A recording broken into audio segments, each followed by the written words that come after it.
always been about dying from the color of your pigment, but white supremacy is finally on glass, screaming free Palestine to their home and last.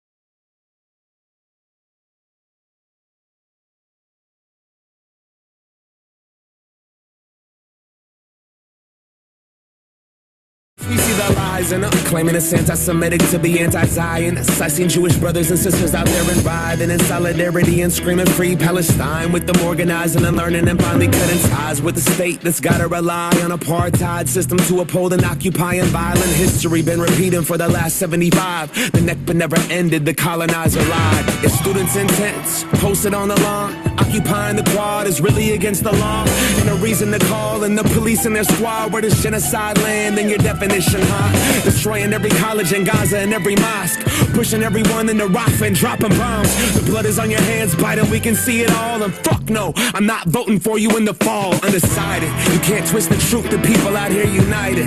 Never be defeated when freedom's on the horizon. Yet the music industry's quiet, complicit in their platform of silence. What happened to the artist? What you gotta say? If I was on a label, you could drop me today. I'll be fine with it, cause the heart fed my page. I want a ceasefire, fuck a response from Drake. What you willing to risk? What you willing to give? What if you were in Gaza? What if those were your kids? If the West was pretending that you didn't exist, you want the world to stand up, and the students finally did. Let's get it.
Greetings. Hello, hello, everyone. We hope that you are well and in good spirits.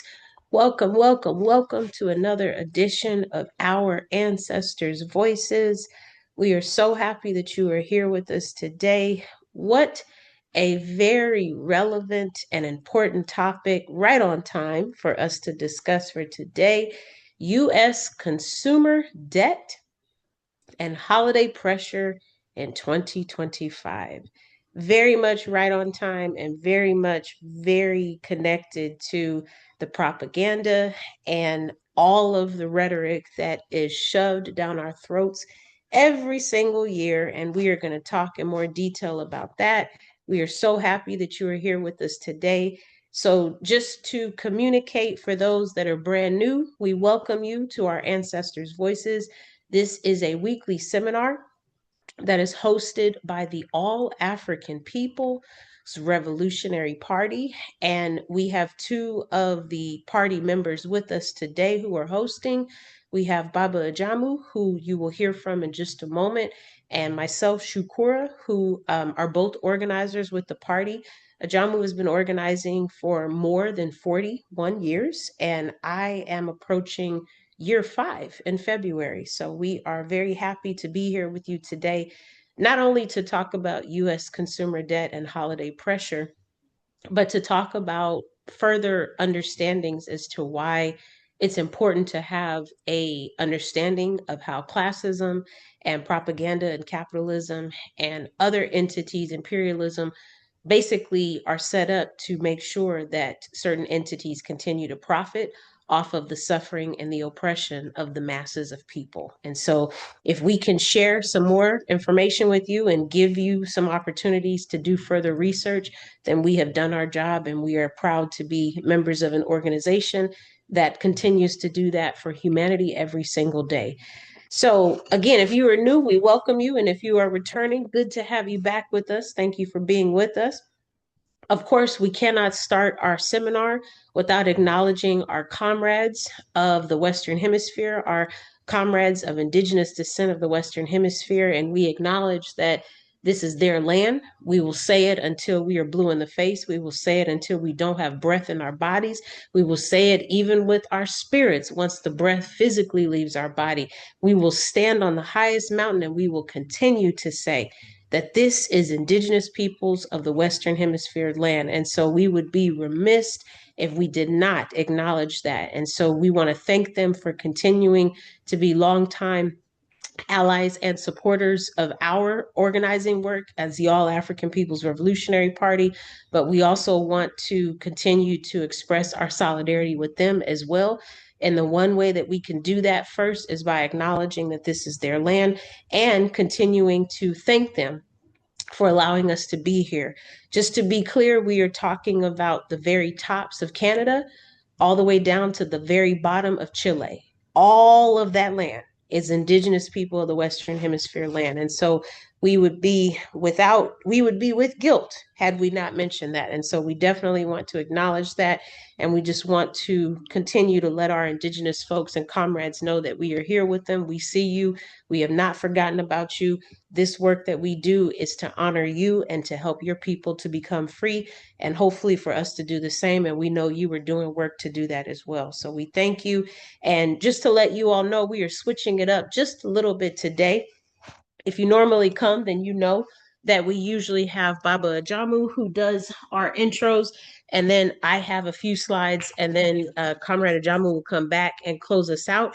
So today I am doing the intro, or really the title slide, if you will, and then I will pass it to Baba Ajamu, and then I will close us back out afterwards. Okay, so next slide, please. So just to give you a little bit more information about the All African People's Revolutionary Party, as well as the All African Women's Revolutionary Union. These are two components of the AAPRP.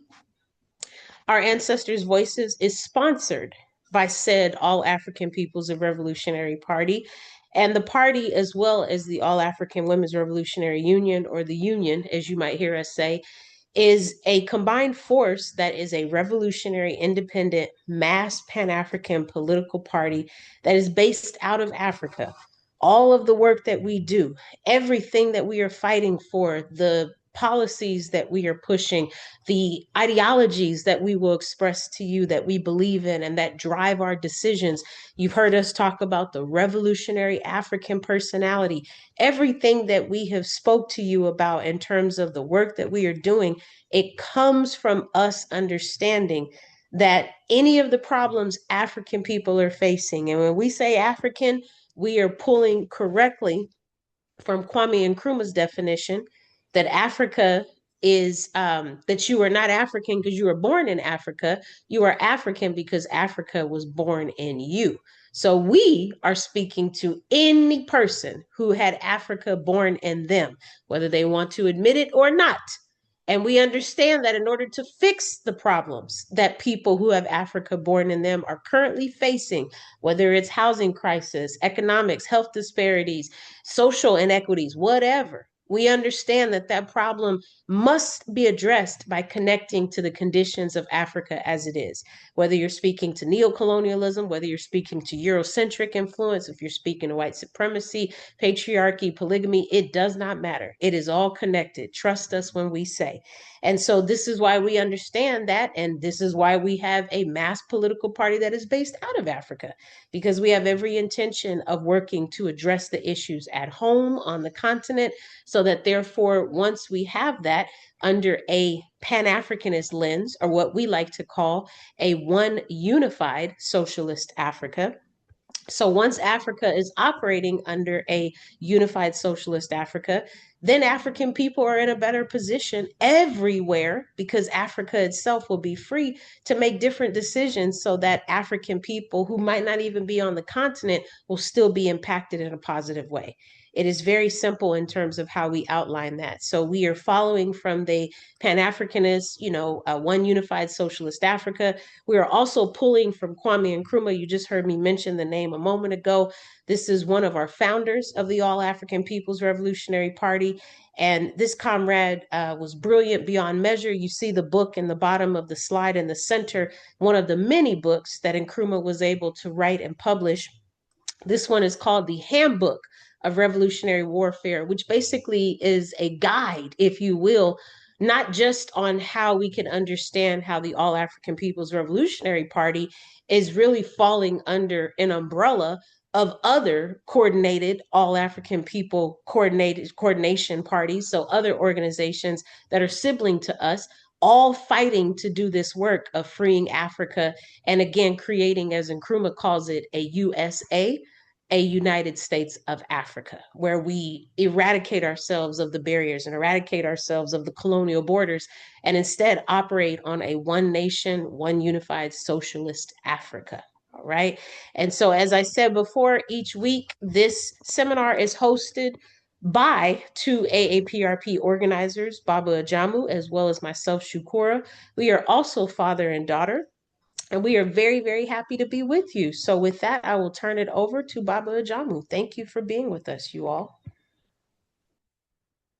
Thank you as well. Always computer problems. And I'm glad that you all are able to join us for this topic. And so we'll get into it in terms of what we want to leave you with today is a couple of things. One, understanding consumer debt. You're a worker or someone who doesn't work, you don't work, you spend somebody else's money, whatever the case may be, you're still a part of the working class, and that makes you a consumer. And being a consumer, the topic tonight is just the skyrocketing debt that consumers are facing because of this backward economy in this country. And then here comes December, where you have all of this social pressure to submit to the whims of the capitalist holiday, that you have to buy people things. And if you don't do that, then there's something wrong with you, and all that kind of backward thinking. So we want to provide an analysis of what kind of pressure all of this puts on people, right? So we start with consumer debt trends. And what we mean, again, the definition of consumer debt are individual and family debt, meaning money that people owe, right? That you borrow, money that you borrow, that you owe, whether it be through loans or credit cards, money that you owe as an individual or a family is defined as consumer debt.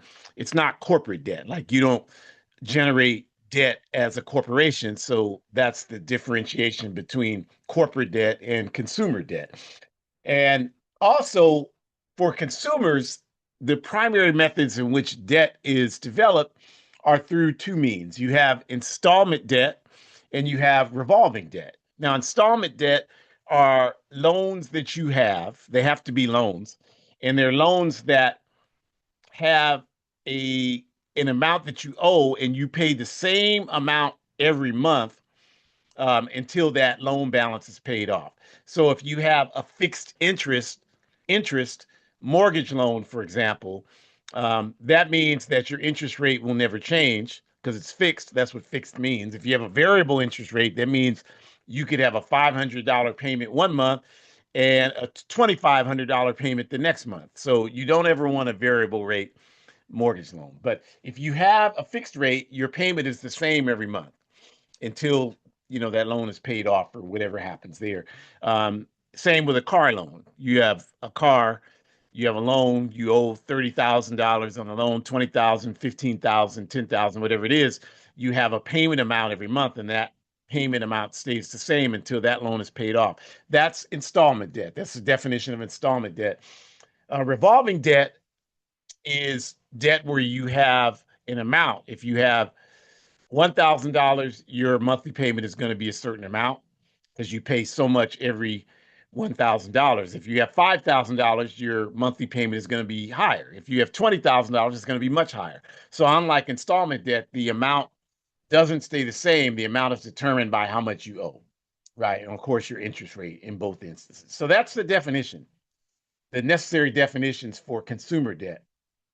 And if we look at this year, 2025, consumer debt is currently at $18.39 trillion, meaning people's individual and family debt is at an all-time high. That 18 trillion 39 is an all-time high. It's never at any point in history been any higher than it is right now. And this is as of October of 2025. These are the amounts. And, I'm one of these strange people. I love to study this data. This is what I studied in school when I got a bachelor's degree and a master's degree. And the only reason why I wanted to study it is because two reasons why I got the degrees. One was I saw in doing APRP work that when you had an advanced degree, I didn't see it when you had a bachelor's degree, but when you had a master's degree or a PhD, people tended to listen to you more. So it was a tactical decision on my part to get the degrees because I would participate on panels and people would listen to the people who had the letters behind their names as opposed to, someone who had done very good organizing work. So that's the reason why I wanted to do that, number one. And then number two, I wanted to understand how capitalism works. Because what I find is that everybody has an opinion about capitalism, but very, very, very few people can explain how this economic system works on a day-to-day basis, how it impacts people's lives on a day-to-day basis, the things that happen in the system in a global economy, how that breaks down all the way to your dinner table and what you're able to do there. So these are the two reasons why I pursued these bourgeois degrees. And so this is why I'm able to, over the years, generate this information and use it as it should be used to supply it to you so that we can use it to better prepare ourselves to organize in this society, which in no way, form, or fashion operates in our interests. Okay. So if we take a quick look at the graph on the left, it talks about the consumer debt, and this is in trillions, right? 3.63 trillion 2026, and it goes up just to this graph is just to 2021. The first quarter of 2021, it went up to 4.24, and as I mentioned, it's skyrocketed since then, right? As you can see. So, understanding that you have the revolving debt is what we're really going to focus on today, or another term for that is unsecured debt, meaning if you have a house or you have a car or something of that nature, the whatever the product is, that's the collateral. That's what the collateral is. If you have a house or a boat or RV or a car, that's the collateral. Meaning, if you don't pay, the bank who you're making payments for those products can come and pick up the product and take it from you, repossess it. So that's the collateral. With credit cards, there's no collateral. That's why they're called unsecured debt. They're not secured by anything, right? So that's the difference there. So we're talking primarily today about unsecured credit, primarily credit cards, because that's what most people have. The majority of people out here don't have the credit qualifications to qualify for higher level unsecured credit, like home equity lines of credit or HELOCs, for example. But pretty much everyone, unless you just really just have, gangsterized credit, which a lot of people do, unfortunately. But if you have that, then if you don't have if you have that, then that's the only real way you couldn't qualify for any type of credit card, because the credit card companies are vultures, and so they're constantly trying to find people who they can get on the hook owing them money. So the requirements are not nearly as extensive as they are for all these other credit products. But if you look at the total picture, total consumer debt was 18 trillion in 2020, right? And so from 2020 to 2025, 5 years, this is an increase of $390 billion to get us to the figure of 18.39 that we're at right now. So just think about that for a second. Consumer debt increased almost $400 billion in this country in just a 5 year period, right? It's almost $100 billion a year that it increased.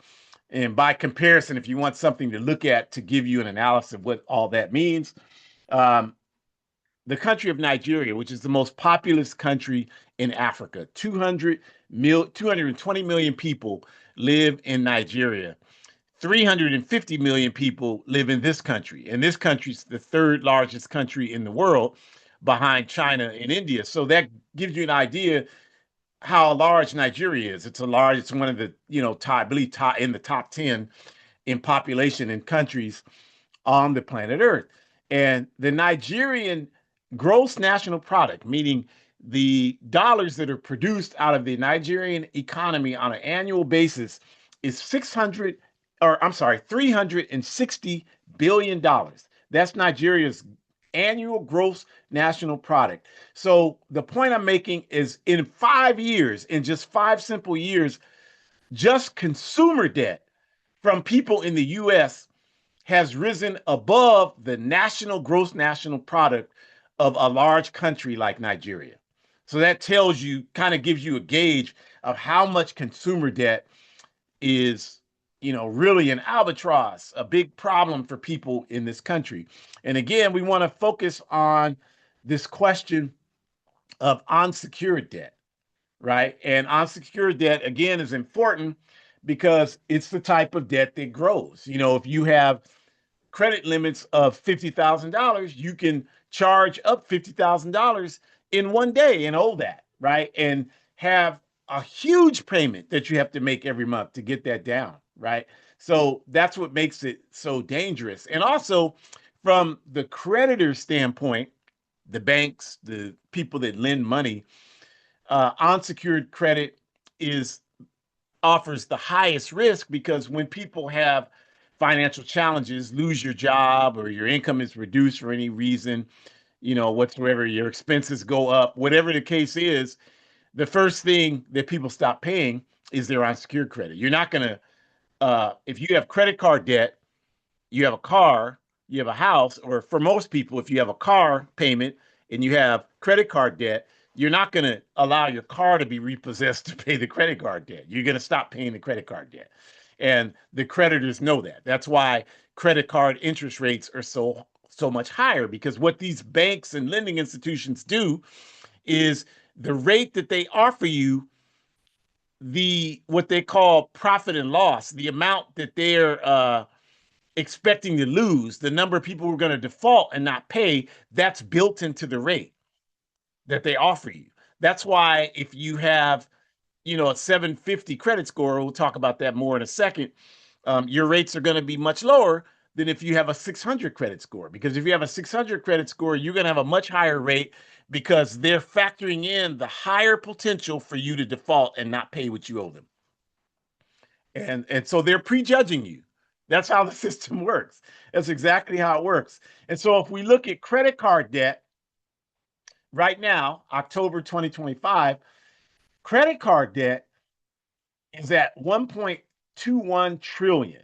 That's 1.21 trillion of the 18.39 trillion. So the major portion of consumer debt are the other things, like I mentioned, home equity lines of credit are huge. Signature loans are huge. Any type, car loans are included in that. Mortgage loans are included in that.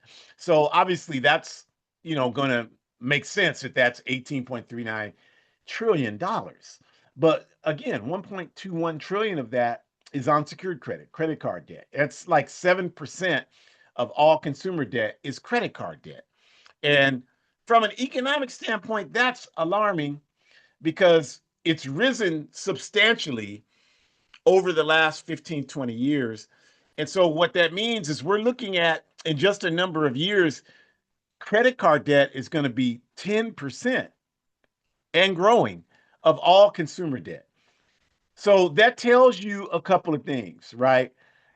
What that means is that a lot of people out here are relying on their credit cards to live from month to month. And what the way that looks is that people make whatever they make from whatever income they have, and the income falls short. It doesn't provide for their needs throughout the entire 30-day month calendar each month. So they look to their credit cards to fill in that gap.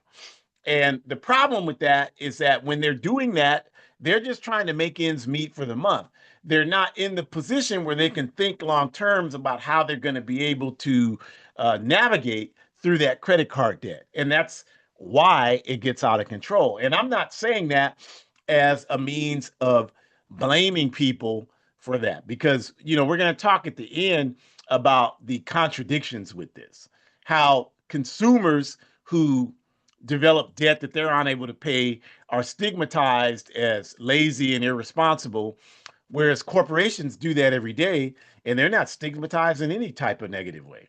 But we'll talk about that more. But if we take all the credit card debt, the 1.21 trillion, and we divide that by 200 million people, because that's approximately the number of people in this country who would be old enough and able, based on criteria, to have any type of credit card debt, right? Because they're people who are, older, um, not engaged in going out shopping, not doing that. Maybe they are just not of the mind where they can do that, and there are people who are not old enough to have credit cards. So 200 million is an approximate number, right? And if we did that, if we divided the 1.21 trillion dollars by the 200 million people, then what that would mean is the average person in this country has a credit card debt of $3,500, meaning you owe $3,500 in credit card debt. That would be the average, right, for you. Um, the average credit card limit in the US is about $20,000. Now, you got to understand, because I know you hear that, you're like, I don't qualify, I ain't got no $20,000 credit card limit on none of my cards. Well, this is an average. And what an average means is that you take everybody, you divide everybody, and you come up with an average. So there are a lot of people who have high credit card limits, right? High credit card limits, 30, 40, $50,000 in credit card limits. And so they're in that average. You might have a $500 credit card limit. You're in that average, but we're talking about the average. Average is not the same as median. It's, this is a economics 101 lesson for you today, free of charge. Compliments of the All African People's Revolutionary Party. You won't get it from Wells Fargo Bank or Bank of America. They don't want you to know any of this because they're trying to steal your underwear off of you while you're standing there. But the All African People's Revolutionary Party, the anti-capitalist Pan-African political party, is giving you the best economic lessons today for finances that you're going to find anywhere in this day and time. So median is not the same as average. Median means that there is an amount that represents, when you take everybody, you look at everybody's condition, the median represents, okay, this is the number that best reflects, where people are. Average just means, again, you just take everybody and you throw them in one pot, and whatever average comes out, you have that. Like some people might have $1,000,000, some people might have $1, and you just make an average, right? So $20,000 is the average credit limit. I didn't look up the median. I meant to, I just didn't have time to do it. But if we use that $20,000 credit limit figure, then that means that on average, people are utilizing their credit cards at about 20% of their capacity. Now, obviously, the majority of people don't have a $20,000 credit limit. So they're using a lot more than 20%. That's the point that we're making here. Probably more than double that. Probably 100% for a lot of people. Their credit cards are maxed out. That's what that means. Now you have, because this is how I operate. I know this. Like I'll explain to you in a minute. I have credit cards, and I try not to use them. I know, sometimes somebody that's not an option, and I've certainly been in that place in my life. Fortunately, right now I'm not. So I have them. I have limits on them, and I try not to use them because I want to, be able to navigate this system. You know, um, this house we're in, we got it when interest rates were a lot higher than they should have been. And so I want to be able to refinance that, just because if I drop dead, I don't want my family to have to, deal with something that, like, this house is worth a lot more than we owe on it, but I want to be able to make things as easy as possible. So I think about that every day. So that's the only reason why I have these credit cards, not to use, not to go and charge up stuff that I can't afford. I don't do that, but to ensure that my uh, credit score stays high so that I can do whatever I need to do whenever I need to do it. And again, I'll explain, because I know a lot of you are like, what, huh? What'd you say? So we'll get to that. So what are the impacts here? Like, you know, if you're one of the lucky ones, you have employment that offers you paid time off. You have vacation time, you have sick leave, you have things like that where you can not go to work and you still get paid, right? Like, I work for a labor union, so I have a lot of paid time off. I don't have to go to work. Like, if I got sick this evening, I'm not going to, hopefully, but if I did and I got sick and I had to say, hey, I'm not coming to work tomorrow, I still get paid. I don't lose any money doing that. It's important to understand that the majority of people do not have paid time off on their jobs. There's so much misinformation, and the capitalist system wants you to be misinformed. They want you to think everybody has an outstanding amount of paid time off, that everybody has that. And the reality is that most people don't. Just like they want you to believe that undocumented immigrants receive all these services and don't pay anything into it, which actually it's the reverse. Undocumented immigrants work. They have individual tax identification numbers, or ITINs. Again, you can't have this conversation with people like me unless you know what you're talking about, because I understand how this system works. I mean, I shut down people all the time, and I'll be honest, I shut the hell out of them down. I embarrass the hell out of them, because if you're so dumbass that you're saying racist things and you don't know what the hell you're talking, you should get shut down. You should get the shit slapped out of you, as far as I'm concerned.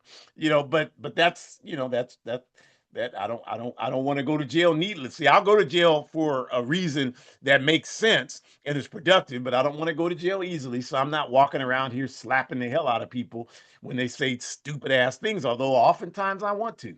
But a lot of people don't have paid time off, right? And so what a lot of people do in December that have jobs that have paid time off is will their employer will offer them the opportunity to uh, cash in vacation time. So they can take vacation time that they have on the books.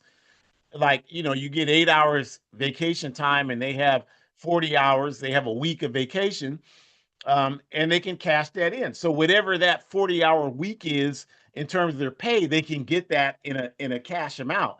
And people do that in December every year because that gives them money to buy Christmas presents or whatever they're buying. Most of it is for Christmas presents, so they do that.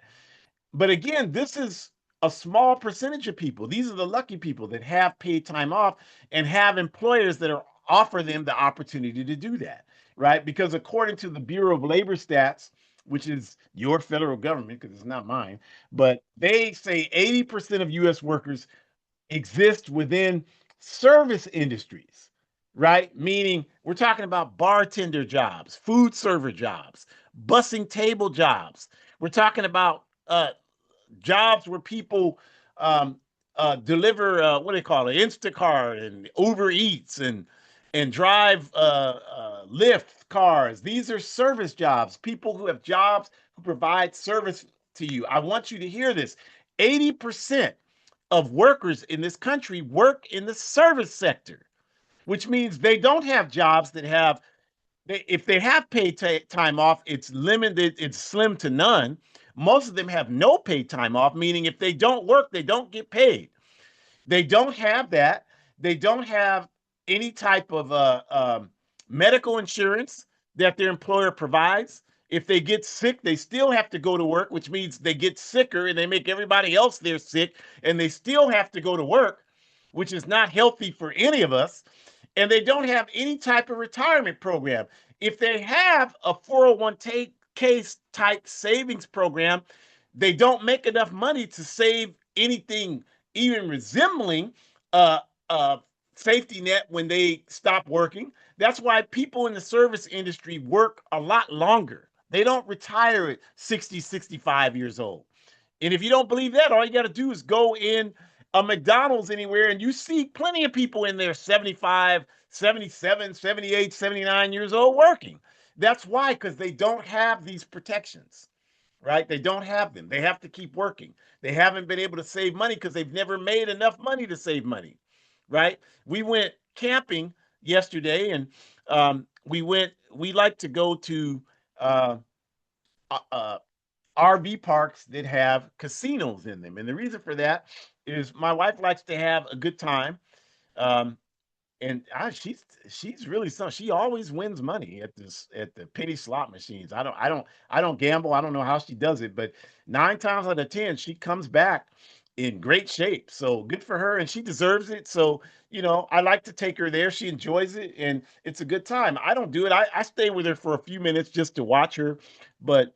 Me, I'm at the coffee shop in the casino doing some writing. That's what I did all day yesterday, and and did that and enjoyed it a great deal because I'm working on a manuscript and it's going to be a badass book when it's done. So that's exciting to me. I put my headphones on. I stayed there 6, 7 hours doing that. I my only problem in my life is I wish I had more time to do that because that's my therapy. That really helps me relax because I'm sitting there creating the world the way I want it to be in writing.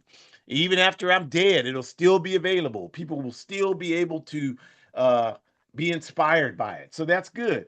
But my point is that we're there, we're doing that, and they have shuttles that take you from the RV park to the casino. So we took one yesterday together. We went down together so she could do her thing and I could do mine.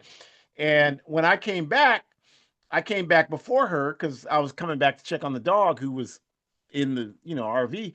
And the guy who drove the shuttle was one of these people I'm talking about. This is his job. He was my age, if not older, and driving a job. And he's like, I'm just doing this because we need extra money.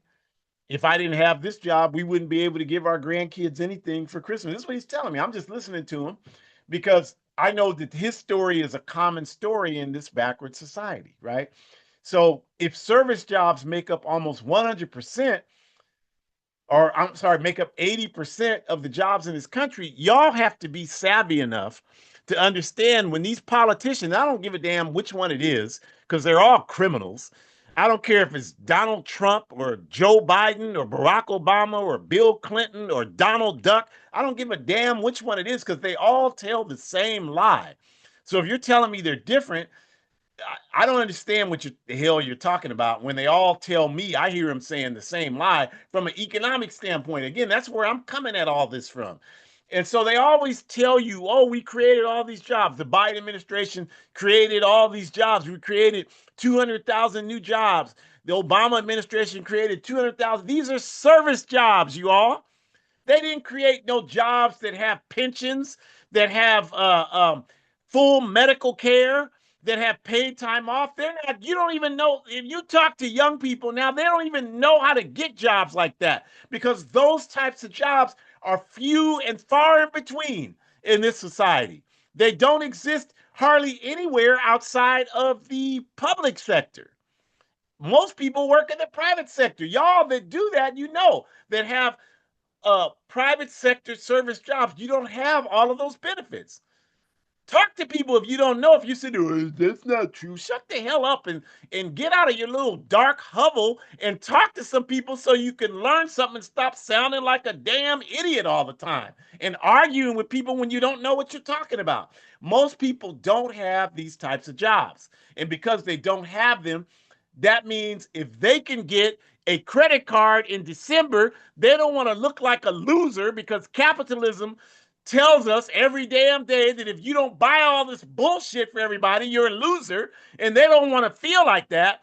So they get that $1,000 limit credit card and they go out and max it up because they want to be able to sit there on Thursday, this coming Thursday, and feel like they have some dignity. And I don't know about you, but I think that's a goddamn shame. I think that's terrible. I think that's a reflection of the most primitive society in human history. That's how people are treated, and that's how people have to feel in order to feel like they have value in society. It makes no sense whatsoever. So, this is the part I wanted to get, when I talked about the credit score, I wanted to explain to you because these are the impacts. The person went out, they spent up all this money that wasn't theirs, because that's how you have to look at credit cards. I don't look at my credit limits, and they're high limits. I don't look at them like, oh, I have that available. I don't have that. That's not available to me unless there's an emergency. Like somebody, like if my wife got sick and we went to the hospital and your medical coverage is not going to cover that. We need $30,000 to do that. Yeah, and if I didn't have it, if I don't have that available, if I didn't have it, then that's where these credit cards will come into view. That's the only way that they would be utilized. That's it. Because I would use it for something like that, and they'd never see a dime of that money. They'd have to, that's just how that goes. Because healthcare should be free. It should be universal and free. You shouldn't have to pay for healthcare. That's another sign of a backward ass, primitive society. Even the other capitalist countries don't put that kind of pressure on the people that live in their countries. Even the countries in Europe have free healthcare, as backward as they are. And of course, the socialist countries like Vietnam and Cuba, of course, healthcare is 100% free, as it should be. As it should be. Of course, it should be free. So we don't have that here because this is a backward ass country that all of you all love it. You love it. You celebrate it. Thank you for your service. What the hell? What did they do for you fighting these wars? You don't even have free health care. What the hell are you talking about? Thank you for your service. Thank you for what? What the hell did you get? That's how you got to start thinking. What did you get out of any of this? Not a goddamn thing.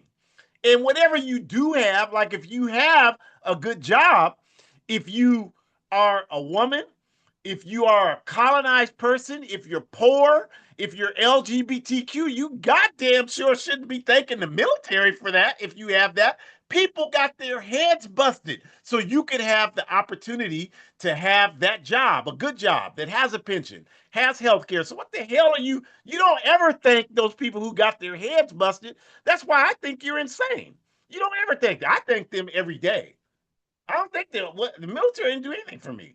You just go around on the street thanking random people for things in your life that you don't know and they didn't do anything for you. It's a whole. I say this all the time. There needs to be a licensed counselor with a booth on every corner in the society where you can just go to your corner closest to you and get free counseling because people here are absolutely insane. And I'm with Arrested Development. I'm like, I try to refrain and resist this whack society. I keep my focus. I ain't giving into it. I keep my focus. I'm not going to allow myself to let that dysfunctional thinking become dominant in my brain. That's absolutely insane. So because we don't value the things we should value, we don't have the type of movement we need that would, even in Europe. Someone told me when I was in France years ago, someone told me the difference between the people in your country and the people in this country and throughout Europe is that The government here is afraid of the people. In the US, the people are afraid of the government. I'm like, I always remembered that because I'm like, there's a lot of truth to that. So that's why you don't have anything here. That's why you don't have anything. But the way credit card is impacted is, you've all heard of, or you probably heard of, the Fair Isaac credit score. That's what FICO means. When they talk about your FICO score, Fair Isaacs is a company. And what they do is they run algorithms. And based on the algorithms, they determine what constitutes a credit score. And everybody gets one. The way it works is everybody's supposed to start out at 800. And then all these algorithms come in to impact your credit score. And you see the graph on the screen shows you what they are. 35% of your credit score is made up based on how you pay your credit, if you pay it on time, right? But most people are mistaken. They think that, well, if I pay my credit on time, that's all I have to do. No, that's not true. 30% is what you're owed. So almost as much as your payment history, how much you owe, especially when we're talking about unsecured credit card debt. If you have the example I gave, the person that got the $1,000 credit card so they could buy Christmas presents, if they go out like I described and they run that card up to $1,000 and it's maxed out, that is going to devastate their credit score, even if they pay the minimum amount on time every month.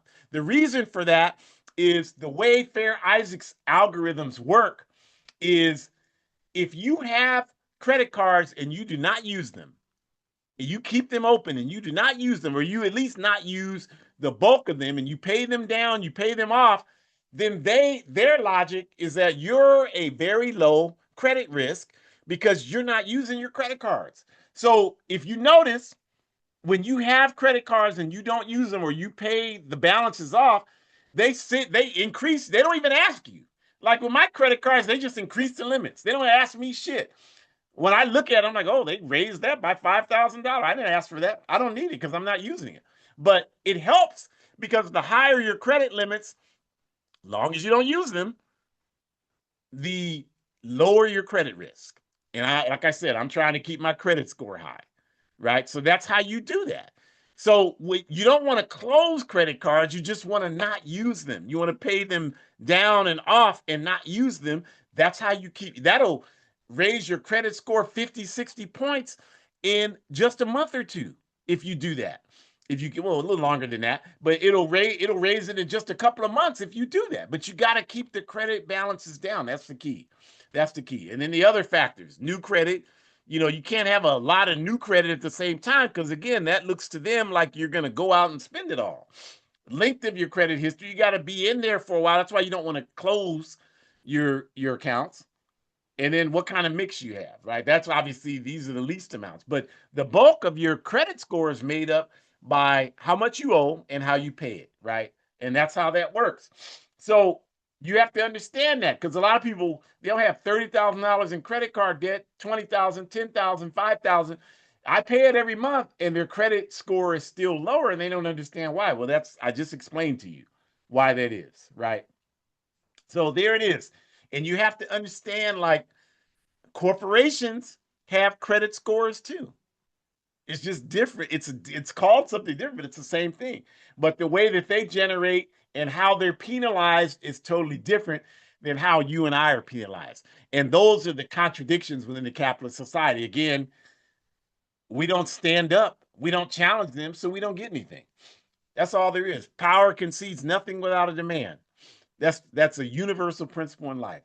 So the average credit score for people 40 and under is around 680. That's a decent credit score.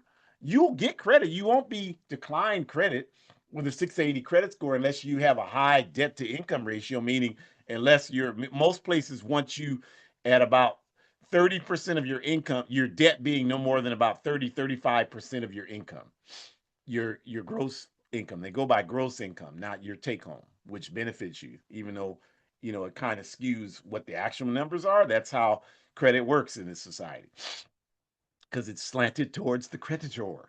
Like everything is slanted towards the capitalist. So 680 is a decent score. As long as you don't have a debt to income ratio, you'll get approval, but you'll pay a higher rate.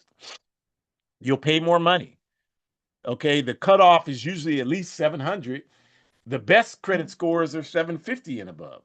And that's how you have to do that. So 680 will put you in the game, but you're going to pay a lot more money. And when you're talking about credit cards, car loans, mortgage loans, it's a lot more money you're going to pay. It's not just, oh, 5, 10 more dollars. No, it's going to be hundreds, thousands more dollars that you're going to pay for the same product, right? That's what it is. Like if you ever wondered these what do you call them? These car lots that say no credit approval required.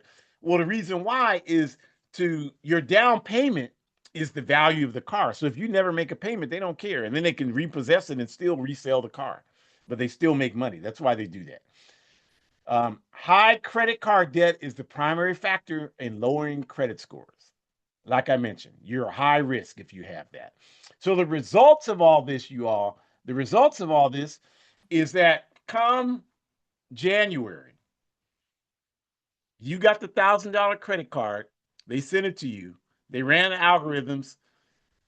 They saw you potential customer. They sent you the credit card with the high interest rate because your credit score was 615. But you're happy you got it because now you can go out and buy presents, and you have that stress on you to do that. You have all this stress on you to do that, to buy presents because you're going to be at dinner Thursday and you don't want to be, no, none of us will want to be the only person there who doesn't have presents or only one there who has cheap presents. I have not celebrated Christmas since I was 17 years old. I'm 63. I'm going on 64 years old. I mean, I've spent most of my life not engaging in this nonsense, but yet I still feel pressure every time. And I hate that I do, but that just speaks to, it's nothing to do with me. It speaks to the amount of pressure this system, because 24/7, 365 days a year, they're promoting this nonsense. And so every year, people come and they have Christmas presents for me. And I love my family. I appreciate them. But it's uncomfortable for me because the reason why I don't celebrate these holidays is because I'm on an individual, personal mission to boycott capitalism to the best of my ability. You can't boycott everything because you got to have food, you got to have gasoline, all that. But to the best of my ability, I'm trying to not participate in things I don't need to participate in. So, and I don't believe in it. I'm not a Christian, and even if I was, this has nothing to do with Jesus. He wasn't even born in December. I know that. I can study things. I don't just go by what somebody tells me. So there's no reason for me to celebrate it. It hasn't made sense to me for quite some time. Shakura was never raised celebrating any of that stuff. She can tell you she was never raised with no Christmas trees or none of that. And she's fine. Her mental health is fine. People you're going to ruin that child like that. And their kids have no respect for them today. None whatsoever. But that's what they used to tell me. See, y'all, when you decide to live your life based on principle, in this society, you're going to go through hell. I've gone through hell, but I'm stronger because of it. I don't have any regrets. I'm happy about it. I look at people now, they forgot. I didn't forget. I remember they said that to me. And then now they're telling me their kids won't even talk to them. And that's the reality of it. So come January, folks, start getting these bills. They ran up the credit card, $1,000. High interest credit card. We talked about all of this, how that works. So now they got to pay this. And they couldn't buy the presents in the first place, right? That's why they utilized the credit card and maxed it out. And so now they got to pay extra money to do this, money they didn't have just 30 days before. But when they don't pay, they're going to be treated like a criminal. The creditor is going to give their balance to a collection agency, and the collection agency is going to start calling them and treating them like they're a criminal. And that's how this society works. And all of this breeds depression. There's so much depression in December and January. Depression in December for people that don't have the capacity to participate the way the society tells them they need to participate. Depression in January when people have to pay the cost of participating, and they don't have capacity to do that. And this is the results of that. And of course, stress translates into physical ailments. And so this is why this is the most unhealthiest country in the world, even though it's the richest country in the world. Meanwhile, consumers get no bailout. You're not told, well, you have student loans. They lie and tell you they're going to do that. All of them.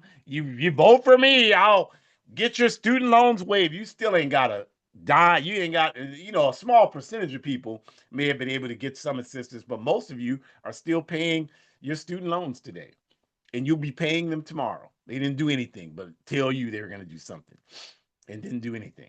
Yeah, I know that was one of Biden's campaign promises, that he would do that, and you still paying your student loans. I mean, I'm just saying, if you want to continue to believe in that, that's your business. I'm just saying, if somebody lies to me, it takes one time. They're not going to be in a position to lie to me again and get my support. I'm going to be looking towards something else, something that I have a vision and ability to make happen, and do that, and not be chump. I can't be no chump for people. But you don't get no bailout, right? You get none of that. You don't get any bailout for your credit cards. You don't get that. And a lot of you, or maybe not you, but your family members, your friends, your neighbors, your coworkers, they were telling you, remember this? This was just a year ago. It's not even that. It's not even a year yet that this fool has been in office here. Complete cockroach, fool, clown, pedophile, criminal. It hasn't even been a year yet. Not even a year yet.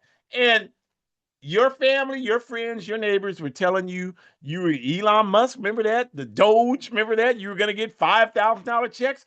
That's what they were telling you.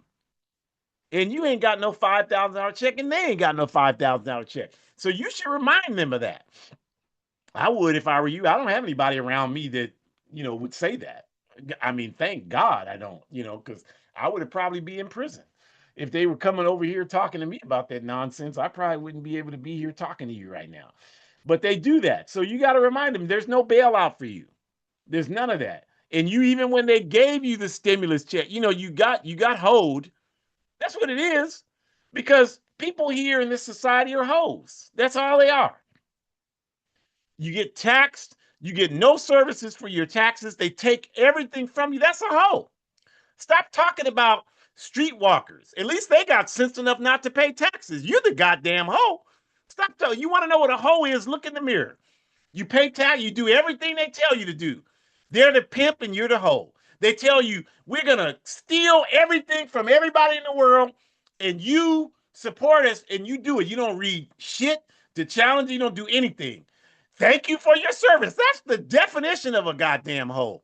There is no greater example of a hoe. I know you don't like hearing. I don't give a damn, because it's the truth. It's the truth. If you don't want to be called a hoe, stop acting like a hoe. I'm not no hoe. Shit. I was one before I was able to figure some of this stuff out. But I ain't one now. Haven't been one for a long time. I don't like having to pay taxes, but I'm not like, thank you for your service. 50% of my money goes to the military. I don't want that to be the case. So consumers get no bailout, but look who does. The corporations. All their stuff is bailed out. In the 1970s, Chrysler was bailed out. Millions, billions of dollars. The 2008 bailout that your boy Barack Obama facilitated, $873 trillion to the banks. These banks got money. They got money to bail themselves out because they made the decision to make irresponsible credit loans on mortgages. They did. Nobody forced them to do that. If you did that, they tell you you're a disgrace. You should go to credit prison, debtor prison. They used to have that. When you owe money, you go to jail. These corporations aren't going to no debtor prison. All these politicians took out these payment protection loans during the pandemic, PPP loans, so-called small businesses that they had. All these people in Congress, Marjorie Taylor Greene, all this filth, none of them paid back a dime of those loans. Nothing's going to happen to them. $800 million was loaned out. You didn't get one. $800 million was loaned out. You know how much was paid back? Not even, just barely 5%. 757 million has been forgiven, which means they don't have to pay it back. That's 95%. And y'all run around here asking me why I don't celebrate these holidays. You ought to be out of your mind. Shit, the day I wake up wanting to participate in this nonsense, I hope I don't wake up. Shakura, I'll turn it back over to you.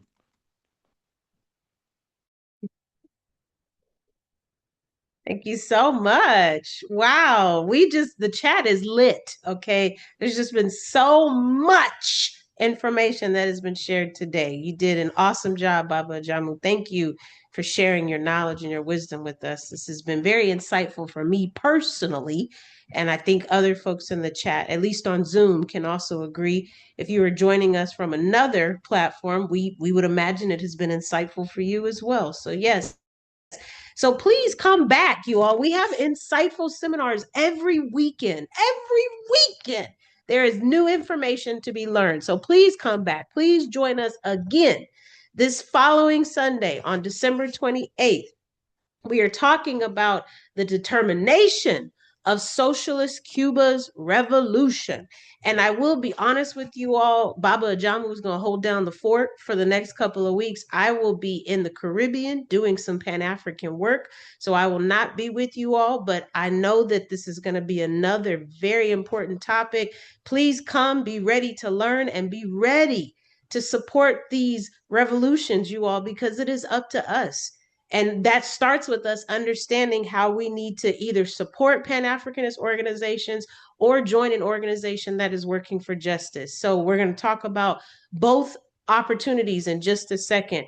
Please make sure that you continue to support our comrades who are doing the work at home on the continent, whether it is helping the Burkina Faso organizations with us trying to make sure that we can raise money for the youth to have books and materials, school, office supplies to help them enhance themselves on an African-based level instead of being exposed to material that does not represent them. We are trying to buy revolutionary propaganda so that they can have books, as I said, written by Kwame Nkrumah, books that are written by Sekou Touré, Amilcar Cabral, so that they can have that representation. And more importantly, so that we can start to push the line of why Pan-Africanism is so important for the youth at home on the continent. So if you scan the upper left QR code, the red one, that will give you a list of Pan-African programs that our organization is hosting. We have a host of different platforms, whether you are tuning in on the YouTube page or whether you're listening to a podcast or an audiobook on Spotify or however you get your podcasts and audiobooks. We have so many different opportunities for you all to engage with this work and to get different information based on different time zones by different sub-chapters of the All African People's Revolutionary Party.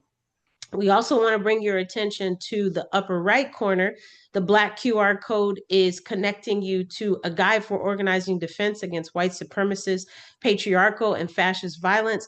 This is a book that Baba Ajamu wrote just a little shy over, like 5 or 6 years ago now. And it's a very short read, but highly, highly informative, and actually explains a lot of some of the topics that we talked about today and connects it to why this work is so important. We also like to say that this book that Baba Ajamu wrote is kind of a second chapter, if you will, of the Handbook of Revolutionary Warfare that we alluded to earlier in the presentation by Kwame Nkrumah.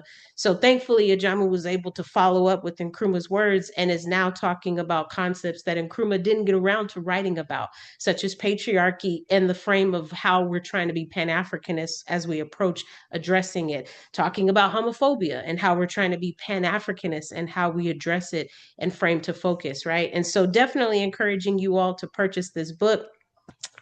This is actually a really great gift that you could buy someone. I know from experience, I bought it for a friend of mine, and she told me that she gave it to one of her friend's partners who is a male identifying person. And I was thinking to myself, Okay, but you need to read it. So I'm still going to buy her another copy and send it to her. But my point is, you all can purchase those. And so we understand that, you know, we all have our political values, is why we don't support Amazon. But we've also talked to her blue in the face about how this book can only be purchased through Amazon. And until we as African people are organized enough to purchase our own printing presses and distribution systems to mail out these books after we package them and ship them and create them and bind them, then we're going to have to use the capitalist resources. So we don't want to hear why you don't support Amazon. You can find somebody else to purchase it for you so that you can still get this book out to the people. I talked about the Perkina Books QR code in the bottom right corner. And then just reminding you all that the self-defense classes will be back in Sacramento next week. Yes, on Thursday, 25th, as well as Thursday, the 1st, okay, of January. They will be in session and they will be holding space for us to continue to learn how to build connections and networks with our community, and also how to protect one another without relying on the police, okay, and the fascism that exists. So with that, we hope that we will see you back this Sunday. I will see you all in 2 weeks. You all be safe. Join an organization that is working for justice. Support Pan-Africanist organizations and figure out a way to resist the capitalism as much as you can, because we are winning. You all are strong. You are capable. You are worthy. We matter, okay? And we got this. But we have to have collectivism if we're going to do it. So with that, we thank you all. Be safe. We will see you back next week on the 28th to talk about the determination of socialist Cuba. Forward ever, backwards never. Thank you so much for joining us.